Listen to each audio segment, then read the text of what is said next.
Hello, good morning again and welcome back to my channel. Today I'll be giving you random questions in the college entrance examination. So much for that. Let's start with question number 1. How are you going to evaluate 3 plus 2 times 4 minus 5 squared minus 10 divided by 5 times 2? In this case, you're going to use the MDAS rule, which eventually evolved as the PEMDAS rule or the bold plus. You have 3 plus 2 times 4 minus 5 squared minus 10 divided by 5 times 2. So, titingnan natin saan yung merong exponent dyan. And let's first simplify numbers with exponent then followed by division or multiplication. So in this case, you have 3 plus 2, 4 minus, we will operate first 5 squared. So that is equal to 25. Take note that negative 5 squared is not equal to negative 5 squared. That's a different thing.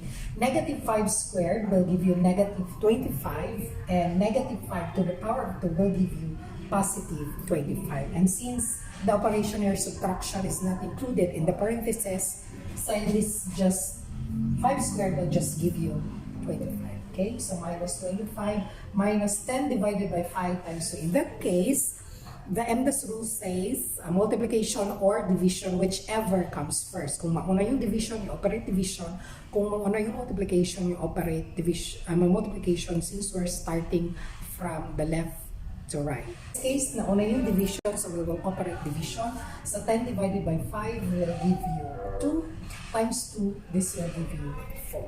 Okay, so you have now 3 plus 2 times 4 minus 25 will give you negative 21 minus 4. So you have now, do not operate, you multiply first. So you have 3. 2 times negative 21 will give you negative 42 minus 4. So this is now 3 minus 46. This will give you negative 43 since 46 is greater than 3 and 46 has a negative sign. So you have negative 43 as the answer. So the answer now is letter A. Proceeding to question number 2. What should be added to the numerator and denominator of 2 over 5 to get 2/3? So in this case, kung hindi nyo alam kung anong gagawin, you use the choices to find the correct answer. So you will do the trial and error kung hindi nyo alam kung ano ang gagawin. So let's start first with 2p. Ano ba ang i-add natin sa 2p to make 2/3? So let's start with letter A, 2. If you're going to add 2 to both numerator and denominator, this will give you 4 over 7. And 4 over 7 cannot be reduced to lowest term. So, meaning to say 2 is not the correct answer. If you have negative 2, you have minus 2. Minus 2, this will give you 0 over 3. This is just simply equal to 0 against. Negative 2 is not the correct answer. If you have, again, letter C, 4. If you're going to add 4 to both numerator and denominator, this will give you 6. 5 plus 4 is 9, and you know that 6 over 9 can be reduced to lowest term by dividing this one by 3, so this will give you now 2/3. So you have here 2/3 by adding your 2p by 4, so therefore the answer is letter C, 4. Yan, if hindi nyo alam kung ano ang gagawin, you use the choices to find the correct answer. Pero meron tayong tamang paraan how to solve that kind of problem. So how are we going to find the correct answer for using the correct way of solving that kind of problem? So the problem says adding what number should be added to your numerator and denominator to get 2 to p to get 2/3. If you let x be your number, so you have now 2 plus x over 5 plus x will give you 2/3. Since you're going to add numbers to your numerator and denominator. Cross multiply, this will give you now 6 plus 3x is equal to 10 plus 2x. Combining similar terms, this will give you now 2x minus, 3x minus 2x equals 10 minus 6. So which implies that your x is equal to 4. So you have letters. Kung hindi nyo alam anong gagawin, you use the choices to find the correct answer. So that is problem number 2. Let's proceed with question number 3. Evaluate x squared plus 2xy plus y squared over x squared raised to xy plus y squared minus x plus y all over x minus y when x equals 1 and your y equals 2. In this case, a normal student will just simply substitute the value of x to the given and substitute the value of y to the given. Tama? So, no need for that. Yung first factor, the numerator and denominator para mas lesser yung numbers na makikita nyo siya. So here, your x squared plus 2xy plus y squared can be factored as x plus y squared. And your x minus 2xy plus y squared can be factored as x minus y squared minus x plus y over x minus y. Then you just simply substitute the value of your x and the value of your y dito sa equation. So this will now give you 1 plus 2 squared all over 1 minus 2 squared minus 1 plus 2 over 1 minus 2. So this is now equal to 3 squared, which is equal to 9, and negative 1 squared minus 1 plus 2, which is 3, and 1 minus 2 is negative 1. So simplifying further, this will give you now 9 minus negative 3, which is equal to 9 plus 3, which will give you 12. So the answer is letter C. Letter C ba? Letter A, 12. Continuing with example number 4. Simplify 3xy cubed to the power of 2 times negative 2x squared y 5 to the power of 2. So this uses the laws of exponents. So in this case, you have 3xy cubed squared can be simplified as 3 squared x squared y to the power of 6 to distribute the exponents and this power of power. So that's 2 times 3, that is equal to 6. So this is now 3 squared, 9x squared y to the 6. This negative 2x squared y to the 5th squared can be simplified as negative 2 squared x to the 4 y to the power of 10. You distribute again the power of 2. 2 times 2 will give you 4, 5 times 2 will give you 10, because the laws of exponents says if you have a to the m raised to the power of m, this is just simply a to the m n times m. You multiply the exponent, and this is different when you have a to the n times a to the m. When you have a to the n times a to the m, this will give you a to the n plus m. You add the exponent in here, you multiply the exponent. So that's why we have 2 times 4 and 5 times 2, 10. So you have now, this is 4, negative 2 squared is 4, x to the 4, y to the power of 10. So multiplying these two result, 9x squared, y to the 6, and 4x to the 4, y to the 10. This will give you now, multiply the constant, 9 times 4 will give you 36, and apply this law, you add the exponents, x squared and x to the 4 will give you x to the power of 6. You have x squared and x to the 4, and finally y to the 6 and y to the 10. You add again the exponent. This will give you y to the power of 16. So you have 36, x to the power of 6, y to the power of 16. So the answer now is letter B. Question number 5. Subtract 8x squared minus 2x plus 3 from 6x squared minus 2x plus 6. So the problem involves the word from. So magkaiba yung from at saka to.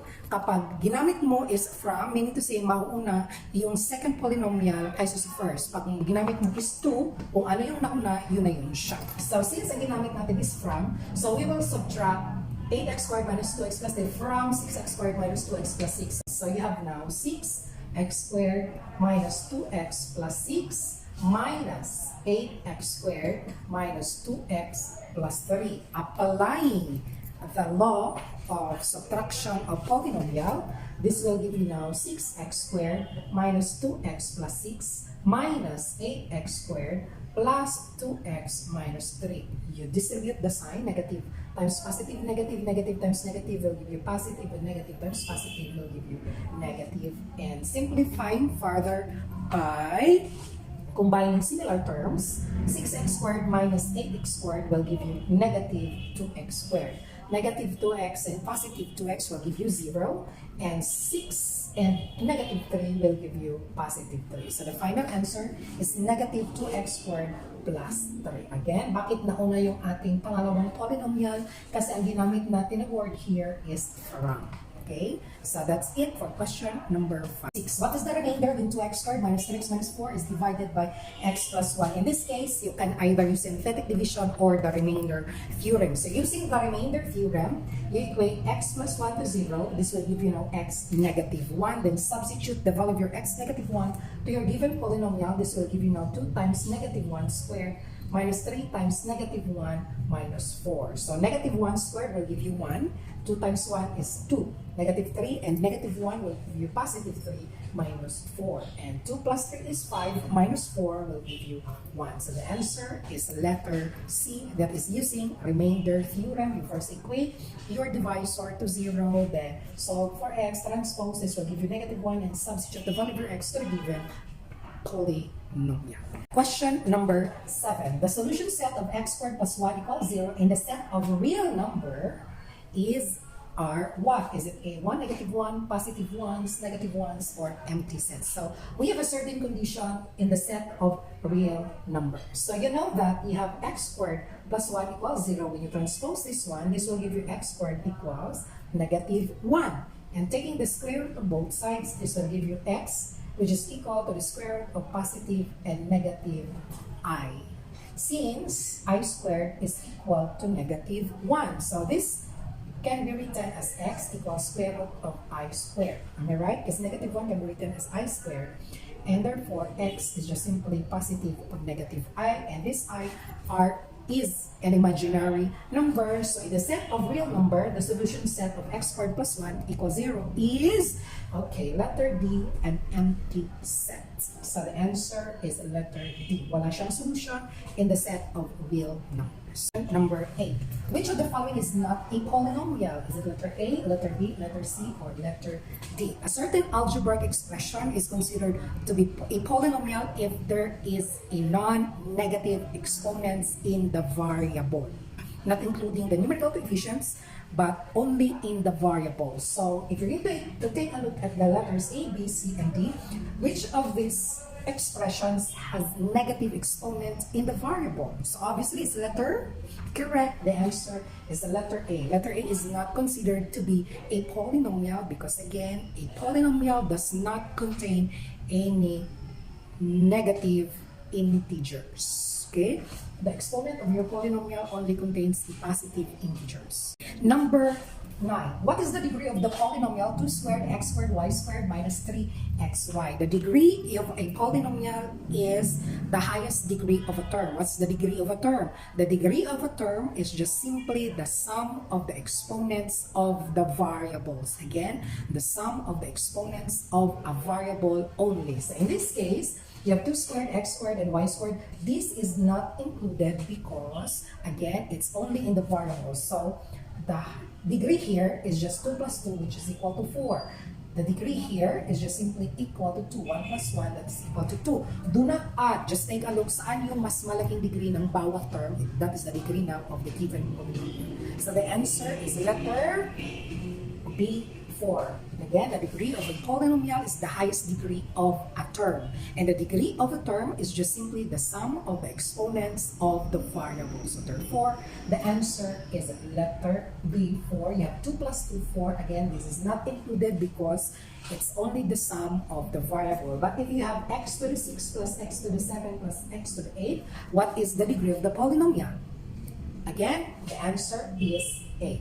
The highest degree of a term. So each term, the degree here is 6, the degree here is 7, the degree here is 8. So ano yung pinakamalaki dyan? That is now the degree of the polynomial 8. Then you have x cubed y squared plus 3x squared y to the 4. You just simply add the exponents of the variable. 2 plus 3 will give you 5.